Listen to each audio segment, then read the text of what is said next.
Hello everyone, this is Shady.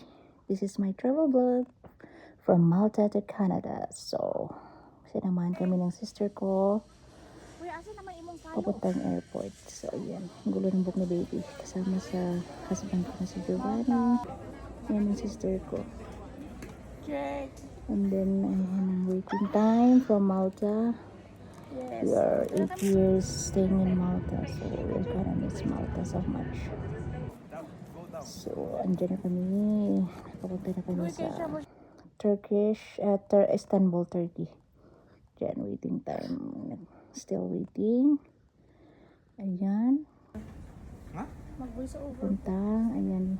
Andyan na yung airplane namin. Papuntang Montreal, Canada.